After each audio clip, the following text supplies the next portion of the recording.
YCP నిర్వహిస్తున్న సిద్ధం సభలకు రావాలంటూ డ్వాక్రా మహిళలను బెదిరిస్తున్నారని టీడీపీ మహిళా నేత ఆచంట సునీత ఎన్నికల ప్రధాన అధికారికి ఫిర్యాదు చేశారు.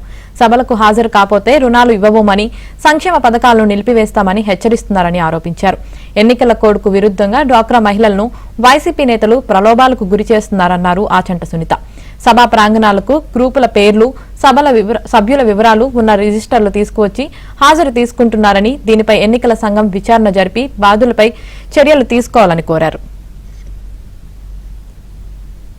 మీరు ఏదైతే సిద్ధం సభలకు రావాలి, రాని పక్షంలో రేపు సంక్షేమ పథకాలు రావు అని చెప్పి బెదిరించటము, అలాగే వాళ్ళ గ్రూప్ మీటింగ్స్, యానిమేటర్స్ కానీ డ్వాక్రా మహిళలందరికీ కూడా గ్రూప్ మీటింగ్స్ పెట్టి తప్పనిసరిగా వైఎస్ఆర్సీపీకి ఓటేయాలి, వేస్తేనే నెక్స్ట్ మీకు సంక్షేమ పథకాలన్నీ కూడా వస్తాయని చెప్పి రకరకాల ప్రలోభాలకు గురి చేసి అక్కడ స్థానిక పరిస్థితుల్లో స్థానికంగా వైఎస్ఆర్సీపీ అభ్యర్థులు వాళ్ళకి చీరలు పంపిణీ కానివ్వండి, కొంతమంది కుక్కర్లు పంపిణీ అని కానివ్వండి, కొంతమందికి కాళ్ల పట్టీలు పంపిణీ కానివ్వండి, ఇలా రకరకాల ప్రలోభాలకి గురి చేసే కార్యక్రమానికి వైఎస్ఆర్సీపీ ప్రభుత్వం తెరతీయడం జరిగింది.